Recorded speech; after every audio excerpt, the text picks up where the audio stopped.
Good afternoon everyone. आहेत का सगळे का झाले लेफ्ट? ओके, स्टुडंट चालते का? थोडस लेट झालं. आहेत का सगळे?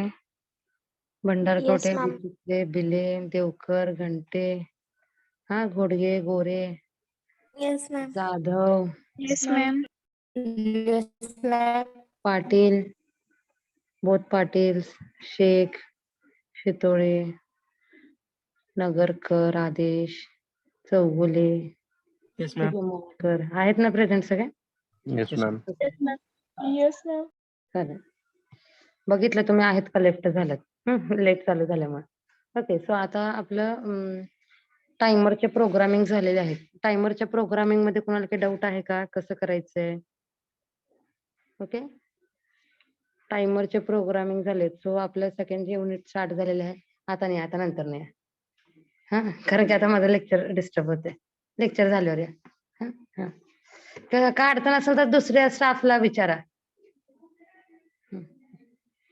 बसले मॅडम, त्यांना काय पाहिजे. Okay, so initially unit number 2 मध्ये आपण काय पाहिलं तर एम्बेडेड सी चे डेटा टाइप्स बघितले. त्याच्यानंतर ना अरिथमेटिक लॉजिकल ऑपरेशन्स बघितले. लेक्चर चालू. त्याच्यानंतर ना आपण टायमर बघितलं आणि त्याच्यानंतर ना आता आपण सिरियल कम्युनिकेशन स्टार्ट करणार आहोत.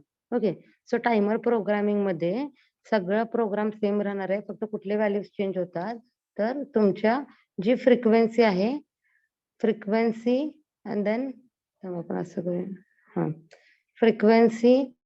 फ्रिक्वेन्सी वरून तुमचं TL0 आणि TH0 हे व्हॅल्यूज चेंज होतात. ओके, डिपेंडिंग ऑन तुमची ऑपरेटिंग फ्रिक्वेन्सी किंवा स्क्वेअर वेव्हची फ्रिक्वेन्सी.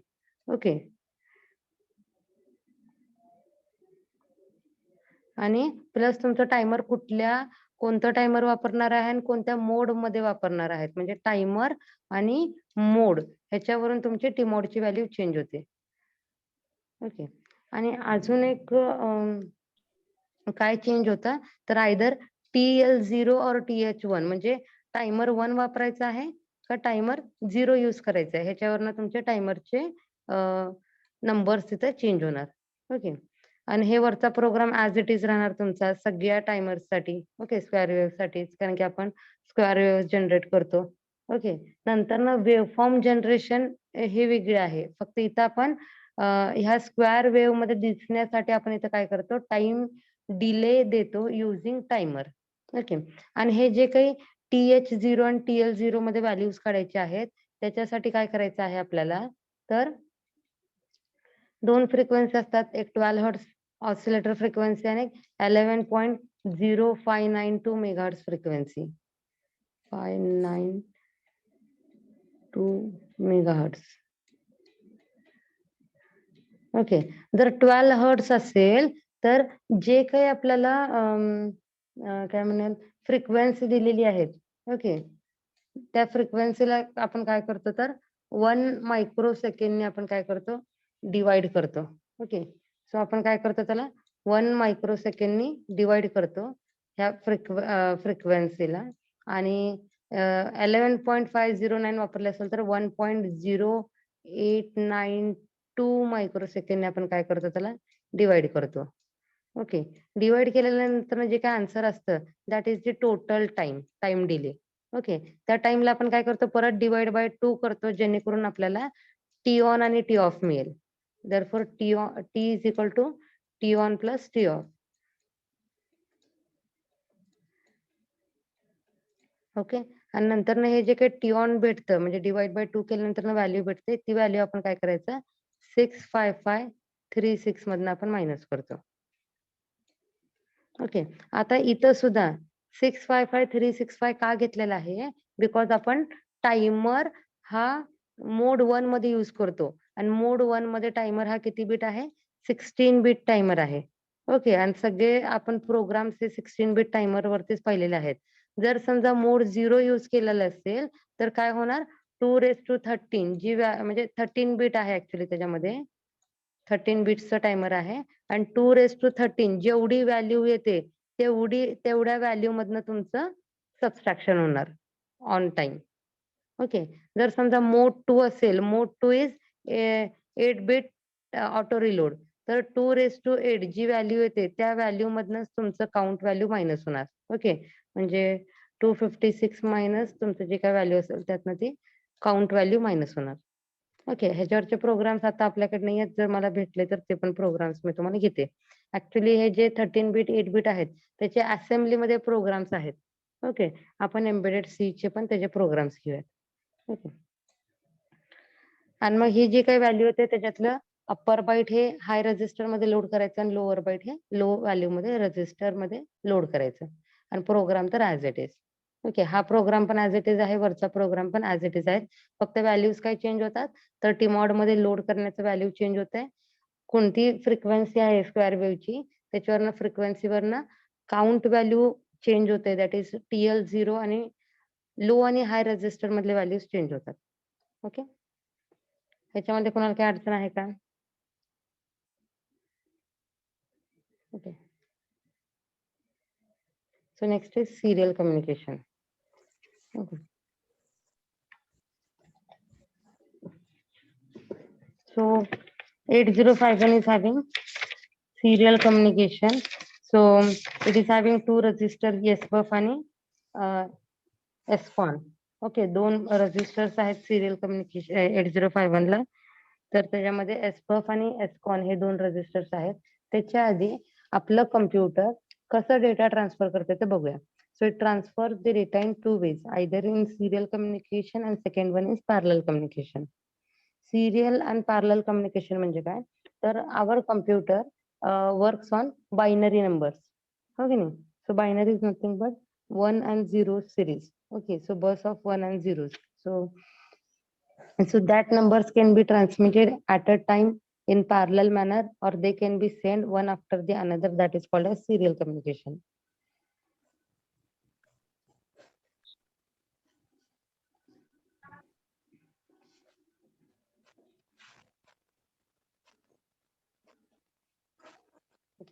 सो पॅरलल मध्ये आपण काय करतो, तर डायरेक्टली 8 वायर्स कनेक्टेड असतात आणि त्यामुळे आपण 8 सायमल्टेनियसली वायर कनेक्टेड असतात. 8 वायर्स कनेक्ट असल्यामुळे डायरेक्टली आपण 8 बिट डेटा पाठवू शकतो. ओके, इथं 8 बिट डेटा आहे. सो ऍट अ टाइम आपण एकाच वेळेला 8 bit data, so this is sender, this is receiver. Okay, so रिसिव्हरला आपण पॅरलली 8 बिट डेटा ट्रान्समिट करू शकतो. ओके, बट सिरियल कम्युनिकेशन मध्ये काय होतं, सिरियल कम्युनिकेशन मध्ये एकच वायर असते between so one computer and another computer. So at a time only one bit is transmitted. Okay, असं एकानंतर एक बिट असे तुम्ही काय करता, टोटल 8 बिट्स तुम्ही ट्रान्समिट करता. पण at a time only 1 bit is transmitted on that wire, that is called serial communication. One after another, त्याला आपण काय म्हणतो, सिरियल कम्युनिकेशन. ओके,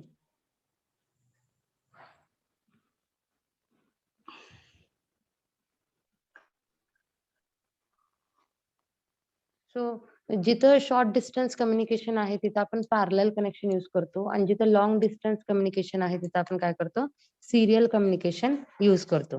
म्हणजे तुमचं डिस्टन्स कमी असेल तर आपण काय करतो, पॅरलल कम्युनिकेशन करतो. ऍट अ टाइम तुम्ही डेटा सेंड करू शकता. आणि लॉंग डिस्टन्स कम्युनिकेशन असतं तिथं आपण काय करतो, तर सिरियल कम्युनिकेशन करतो.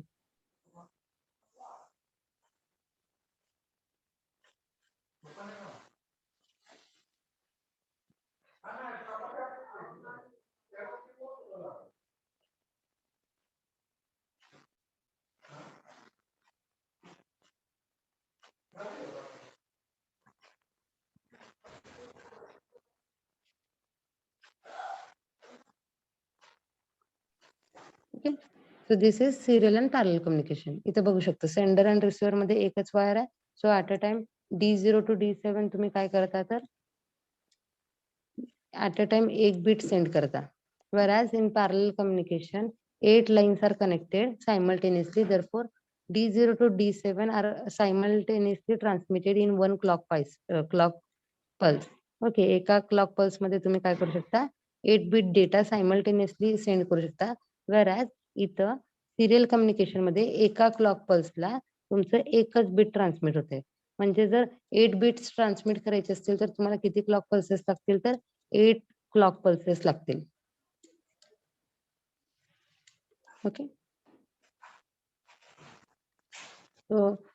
ट्रान्समिटिंग एंडला जे काही बाईट्स रिसीव्ह होतात त्याचं परत आपण काय करतो, तर serial parallel to serial conversion करतो, किंवा रिसिव्हिंग एंडला आपण काय करतो, सिरियल टू पॅरलल कन्वर्ट करतो.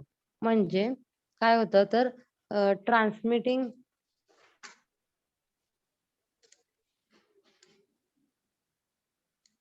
ओके, हे सेंडर आहे. हे सेंडर काय करतं, तुमचे जे काही सिरियल बिट्स आहेत ते सिरियल बिट्सला जर समजा पॅरलल कम्युनिकेशन असेल तर कम्प्युटरमध्ये तर तुमचं जे काही आहे बायनरी बिट्स ते सुद्धा काय होतात, सिरियल ट्रान्सफर होत असतात. जेव्हा आपल्याला पॅरलल कम्युनिकेशन करायचं असतं, at a time 8 bit data आपल्याला पाठवायचा असतो, तिथे आपण काय करतो, तर पॅरलल इन सिरियल आउट करतो. ओके.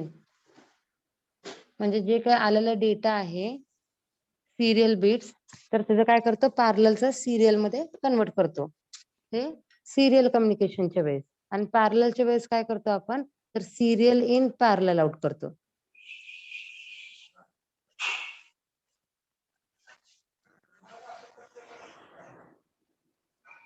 तो रिसिव्हरला आलेलं जे काही पॅरलल डेटा आहे ते पॅरललचं आपण काय करतो, पॅरललचं सिरियल मध्ये कन्वर्ट करतो, आणि इथं काय करतो, सिरियलचं पॅरलल मध्ये कन्वर्ट करतो.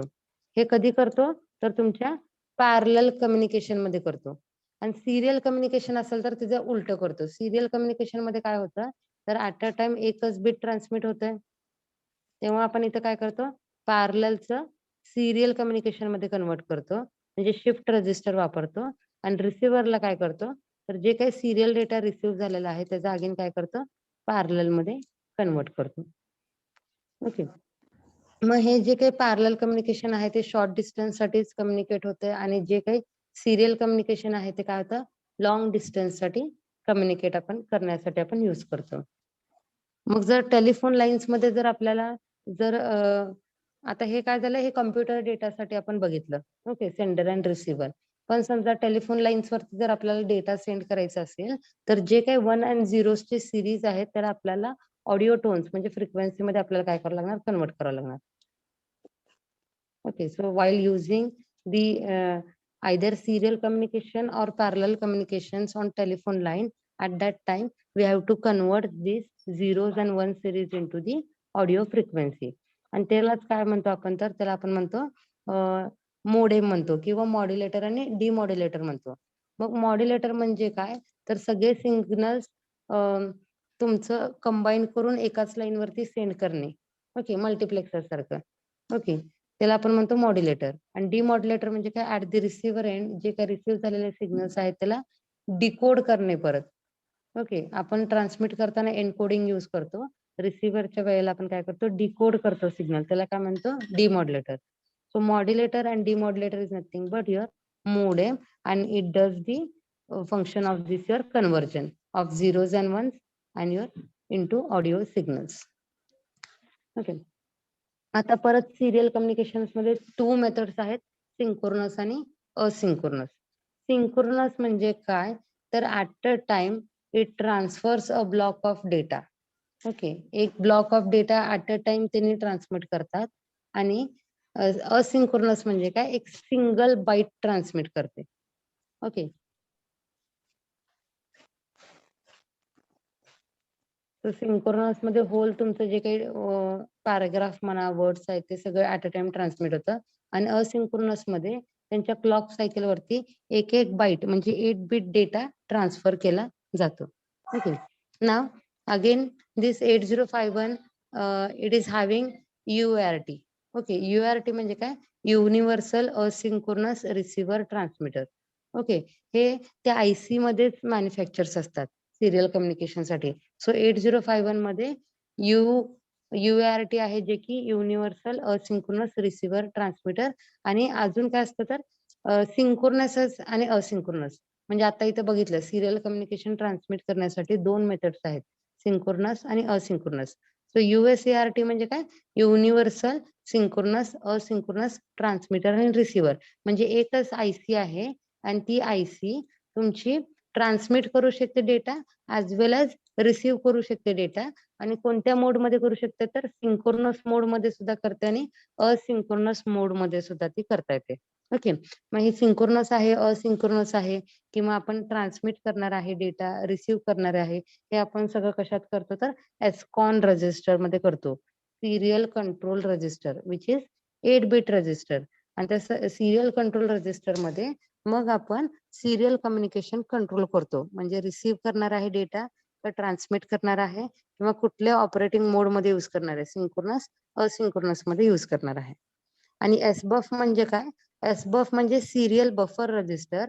जर समजा तुम्हाला डेटा ट्रान्समिट करायचा असेल तर जे डेटा तुम्हाला ट्रान्समिट करायचा आहे ते आपण काय करतो, एसबफला आधी स्टोअर करतो आणि मग आपण ट्रान्समिशन स्टार्ट करतो.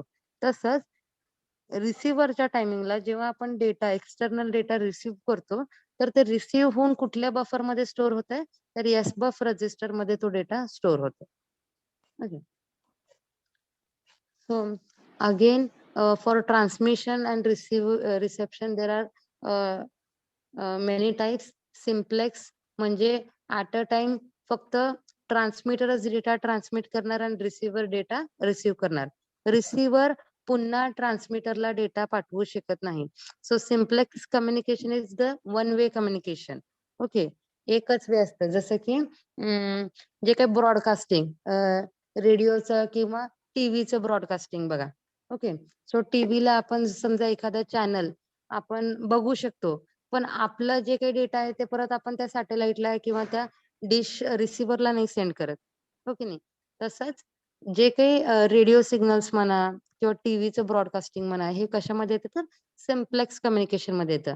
म्हणजे ट्रान्समीटर फक्त डेटा ट्रान्समिट करतो आणि रिसिव्हर डेटा फक्त रिसीव्ह करतो. रिसिव्हर पुन्हा डेटा ट्रान्समिट करू शकत नाही. Okay, then half duplex.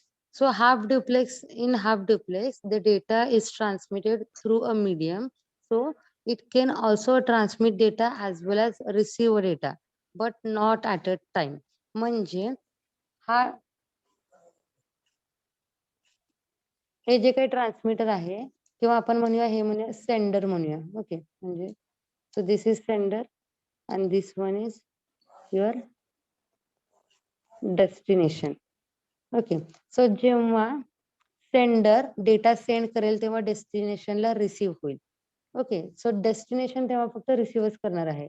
जेव्हा हे कम्युनिकेशन सक्सेसफुल होईल आणि जर डेस्टिनेशनला पुन्हा जर सेंडरला काही सेंड करायचं असेल तर it can send the data.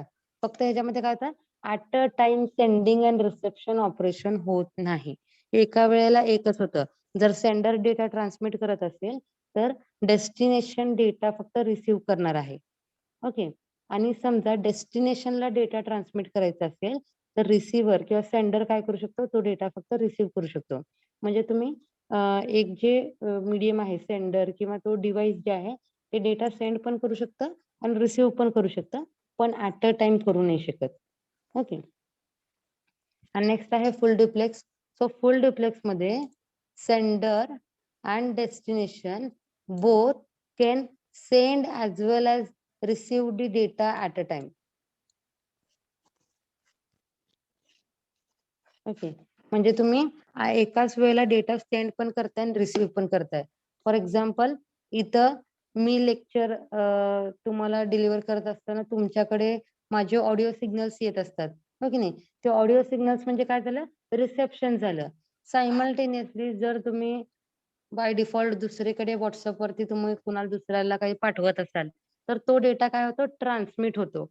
म्हणजे तुमच्या एकाच मोबाईल मध्ये तुम्ही रिसीव्ह सुद्धा करताय आणि सायमल्टेनियसली डेटा ट्रान्समिट सुद्धा करताय. त्याला आपण काय म्हणतो, फुल डुप्लेक्स.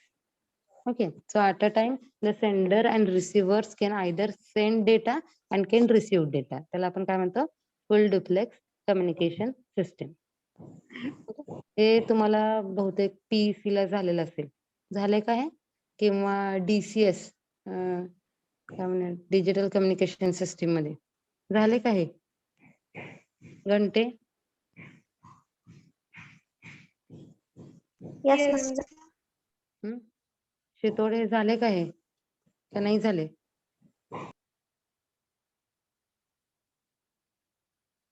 गोरे हो मॅम झाले. झाले. ओके, ठीक आहे. So next is serial communication. Okay, आता सिरियल कम्युनिकेशन करताना number of bits transmitted per second that is called as baud rate. Okay, एका सेकंड मध्ये तुम्ही किती नंबर ऑफ बिट्स ट्रान्समिट करताय त्याला आपण काय म्हणतो, बॉड रेट म्हणतो. ऍक्च्युअली आता दिस इज द टेक्निकल लँग्वेज. जर आपण जनरल लँग्वेज मध्ये बोलायला गेलं तर आपण काय म्हणतो, स्पीड किती आहे. ओके नाही, म्हणजे स्पीड किती आहे म्हणजे किती स्पीडने तुमचा डेटा जाते असं आपण म्हणतो. But in technical or in serial communication we are calling it as a baud rate. तर बॉड रेट म्हणजे काय, number of bits transmitted per second. Okay, मग आता कॉम्प्युटरला कॉम पोर्ट्स असतात बघा, कम्युनिकेशन पोर्ट्स लॅपटॉपला पण असतात. ओके, सो कम्युनिकेशन पोर्ट म्हणजे काय, तिथं आपण म्हणूयात की कॉम पोर्टला आपण एक्सटर्नल डिव्हाइसेस कनेक्ट करू शकतो, किंवा तुमचे इंटरनेटचे पिन कनेक्शन करू शकतो, किंवा प्रिंटर जे आहे प्रिंटर आपण कनेक्ट करतो, तर त्याला आपण काय म्हणतो, कॉम पोर्ट्स म्हणतो. मग आता कम्प्युटरवरनं समजा प्रिंटरला एखादं मी प्रिंट दिली, तर ती जे काही प्रिंटिंग डेटा आहे ते कुठल्या कॉम्पोर्ट वर कनेक्ट केलेलं आहे त्याचं सिरियल कम्युनिकेशन कसं आहे त्याच्यावरती कळतं. ओके, म्हणजे किती बॉड रेटने तुमचा डेटा सेंड होते ते त्याच्यावरती कळतं. मग आता इथं त्यांनी दिलेलं आहे आपल्याला की जे काही स्पीड आहे किंवा जे काही बॉड रेट आहे त्या बॉड रेट वरनं जे काही बॉड रेट आपल्याला लोड करायचं आहे, ओके, टायमर्स मध्ये, सो तेवढ्या स्पीडने तुमचा डेटा जाणार. तर ते कसं कॅल्क्युलेट करायचं आहे ते आपण बघूया. Okay, with XTAL 11.0592 megahertz, find the TH1 value needed to have the following baud rates: 9600, 2400, 1200. Okay, तुम्ही मे बी अगेन DCS मध्ये, सो डिजिटल कम्युनिकेशन सिस्टीम मध्ये बॉड रेट्स डेफिनेशन ऐकले असतील, with respect to sampling theorem आणि तुमचे Nyquist rate किंवा, okay, तर त्याच्यामध्ये बॉड रेट आहे. तर हे 9600, 2400, 12400 बिट्स पर सेकंड असे बॉड रेट्स असतात. मग आता हे कॅल्क्युलेट करण्यासाठी तुम्ही मोस्टली प्रॅक्टिकल फ्रिक्वेन्सी घेता. ओके, आपण बॉड रेट्स कॅल्क्युलेट करताना आपण 12 मेगाहर्ट्ज फ्रिक्वेन्सी कन्सिडर करत नाही. ओके, आपण टायमरचे प्रोग्राम्स यूज करताना किंवा लिहिताना तिथं आपण mostly ideal frequency that is 12 megahertz frequency consider करतो. आणि जर रिक्वायरमेंट दिली असेल 11.0592 मेगाहर्ट्ज तर ती फ्रिक्वेन्सी आपण कन्सिडर करतो. But in serial communications we are considering the XTAL frequency continuously 11.0592 megahertz. Okay, आता ही फ्रिक्वेन्सी दिलेली आहे आणि आपल्याला बॉड रेट दिलेला आहे आणि आपल्याला काउंट व्हॅल्यू काढायची आहे. ओके, सो काउंट व्हॅल्यू कसं काढणार बघा, इनिशियली जी काही XTAL फ्रिक्वेन्सी आहे त्या फ्रिक्वेन्सीला 12 ने डिवाइड करायचं. ओके, सो एका मशीन सायकल मध्ये 12 क्लॉक पल्सेस असतात, त्यामुळे आपण काय करतो, त्याला 12 ने डिवाइड करतो. सो त्याची फ्रिक्वेन्सी किती येते बघा, 921.6 किलो हर्ट्ज येते. ओके, आता 921.6 किलो हर्ट्ज ह्याला परत काय करायचं, डिवाइड बाय 32 करायचं. 32 का, कारण की UART that is universal asynchronous receiver transmitter, त्याच्यासाठी आपण काय करतो, 32 ने डिवाइड करतो. सो 32 ने डिवाइड केल्यानंतर काय येतं, 28800 is the frequency by UART. म्हणजे UART ची फ्रिक्वेन्सी किती झाली तर 28,800 एवढी त्या UART ची फ्रिक्वेन्सी झाली. म्हणजे आता आपल्याला कळालं की आपल्या सिरियल कम्युनिकेशनची स्पीड किंवा फ्रिक्वेन्सी किती आहे. ओके, आता ही झाली तुमच्या UART ची फ्रिक्वेन्सी. आता आपल्याला ह्या बॉड रेट साठी व्हॅल्यू लोड करायचे आहेत. मग समजा 9600 जर आपल्याला बॉड रेट पाहिजे असेल तर 28,800 ला 3 ने डिवाइड करावं लागेल. Okay, so it should be divided by 3, तरच तुमचं बॉड रेट काय येतं, 9600 येते. ओके, मग आता 3चं जे काही नंबर आहे ते डेसिमल मध्ये 3 असेल तर तुमचं हेक्साडेसिमल मध्ये कन्वर्ट केलं तर त्याची व्हॅल्यू काय येते बघा, FD. ओके, देन तसंच 4800 साठी FA, 2400 साठी F4 आणि 1200 साठी 8E8 असे व्हॅल्यूज येतात.